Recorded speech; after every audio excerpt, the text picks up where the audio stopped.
कभी सोचा है कि कंप्यूटर से बराह रास्त इसकी अपनी ज़बान में कैसे बात की जाए? आज हम यही करने वाले हैं। हम लाइनक्स कमांड लाइन की दुनिया में उतरेंगे और इस सफ़र के अख्तिताम तक आप भी एक पुरएतमाद सारिफ बन चुके होंगे। तो आज हम क्या क्या सीखने वाले हैं? सबसे पहले हम देखेंगे कि ये कमांड लाइन आखिर है क्या। फिर कुछ बुनियादी कमांड सीखेंगे, फाइल सिस्टम में घूमना फिरना सीखेंगे, फाइलें ढूंढेंगे और आखिर में कुछ खास ऑपरेटर्स के जरिए अपने कमांड्स को मज़ीद ताकतवर बनाएंगे। चलें शुरू करते हैं। सबसे पहले तो ये समझना ज़रूरी है कि हम जिस माहौल में काम करने जा रहे हैं वो इतना ख़ास और ताकतवर क्यों है। इसको ऐसे समझें, GUI यानी ग्राफिकल इंटरफेस एक रेस्टोरेंट के मेन्यू की तरह है जिस पर तस्वीरें बनी हों, इस्तेमाल में आसान लेकिन ऑप्शंस महदूद हैं। दूसरी तरफ कमांड लाइन यानी CLI ऐसा है जैसे आप सीधा शेफ से उसकी ज़बान में बात कर रहे हो।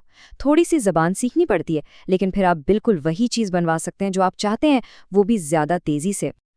तो फिर तैयार है? चलें टर्मिनल से बातचीत शुरू करते हैं और दो सबसे बुनियादी लेकिन बहुत अहम कमांड सीखते हैं। सबसे पहला और सबसे आसान कमांड है एको। इसका काम बहुत सादा है, जो भी आप इसे कहेंगे ये उसे स्क्रीन पर वापस दिखा देगा। मिसाल के तौर पर अगर आप लिखते हैं एको हेलो वर्ल्ड तो टर्मिनल आपको जवाब में हेलो वर्ल्ड ही दिखाएगा। ये आउटपुट चेक करने का एक बेहतरीन तरीका है। कभी ऐसा हुआ है कि आप भूल गए हों कि आप किस यूज़र अकाउंट से लॉगिन हैं, ख़ास तौर पर जब आप एक साथ कई सिस्टम्स पर काम कर रहे हों? बस हु एम आई टाइप करें और ये आपको फ़ौरन बता देगा कि आप कौन हैं। अच्छा, एक ताकतवर टूल का क्या फ़ायदा अगर आप उसमें रास्ता ही ना ढूंढ सकें? तो अब जो कमांड्स हम सीखेंगे वो लाइनक्स फाइल सिस्टम के लिए आपके GPS की तरह हैं। यहाँ 4 बहुत अहम कमांड्स हैं। LS से हम देखते हैं कि हमारे आसपास क्या है, CD से हम एक जगह से दूसरी जगह जाते हैं, CAT से हम किसी फाइल के अंदर का मवाद पढ़ते हैं और PWD हमें बताता है कि हम उस वक्त कहाँ खड़े हैं। चलें इसे अमली तौर पर देखते हैं। हम LS टाइप करते हैं तो हमें सारे फोल्डर्स और फाइलें नज़र आ जाती हैं। फिर CD फोल्डर 4 लिखकर हम फोल्डर 4 के अंदर चले जाते हैं और जब वहाँ काम ख़त्म हो जाए तो CD डॉट डॉट हमें एक कदम पीछे ले आता है। ये बिल्कुल वैसा ही है जैसे डेस्कटॉप पर फोल्डर्स में क्लिक करना, लेकिन कीबोर्ड से बहुत ज़्यादा तेज़। और अगर हम कभी भूल जाएं कि हम कहाँ हैं तो PWD कमांड हमें हमारा पूरा रास्ता दिखा देता है। और किसी फाइल के अंदर झांकने के लिए फाइल को खोले बगैर हम कैट इस्तेमाल करते हैं। ये फौरन उसके अंदर का सारा मवाद हमारे सामने रख देता है, जैसे इस केस में एक सादा सा हेलो वर्ल्ड। अब एक एक करके फाइलों को ढूंढना तो बहुत पुरानी बात हो गई। लिनक्स हमें कुछ बहुत ताकतवर टूल्स देता है जिनसे हम अपनी ज़रूरत की चीज़ पलक झपकते में तलाश कर सकते हैं। कोई फाइल खो गई है, कोई मसला नहीं, फाइंड कमांड एक जासूस की तरह काम करता है। यहाँ हम सितारे यानी स्टार का इस्तेमाल कर रहे हैं, जो एक वाइल्ड कार्ड है। इसका मतलब है कुछ भी।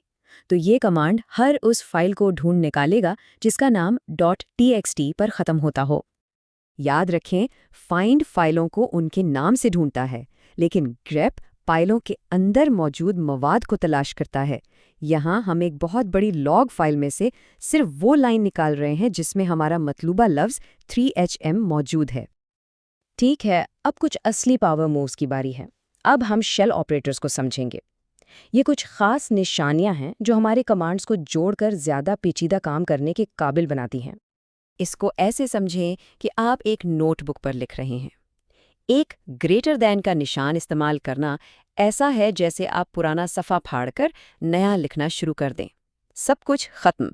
जबकि दोहरे ग्रेटर दैन का निशान इस्तेमाल करना ऐसा है जैसे आप उसी सफ़े पर जहां लिखा हुआ ख़त्म हुआ है वहीं से आगे लिखना शुरू कर दें। पुराना मवाद भी महफूज रहता है। डबल एम्परसेंड यानी एंड से हम कमांड्स को जोड़ सकते हैं।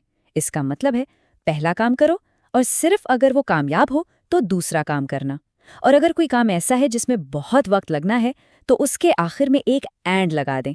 वो काम पस मंजर में चलता रहेगा और आपका टर्मिनल फौरन दूसरे कामों के लिए आज़ाद हो जाएगा।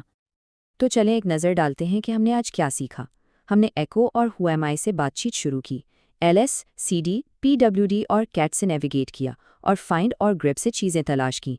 ये लिनक्स सिस्टम से बातचीत के लिए बुनियादी अल्फाज हैं। और याद रखें किसी भी नई ज़बान या महारत की तरह कमांड लाइन पर महारत हासिल करने का वाहिद तरीका इसका ज़्यादा से ज़्यादा इस्तेमाल करना है। ये कमांड सिर्फ शुरुआत है। ये सिस्टम एडमिनिस्ट्रेशन, सॉफ्टवेयर डेवलपमेंट और साइबर सिक्योरिटी जैसी बड़ी दुनियाओं का दरवाज़ा है। तो अगला कदम? बस खोजना शुरू कर दें।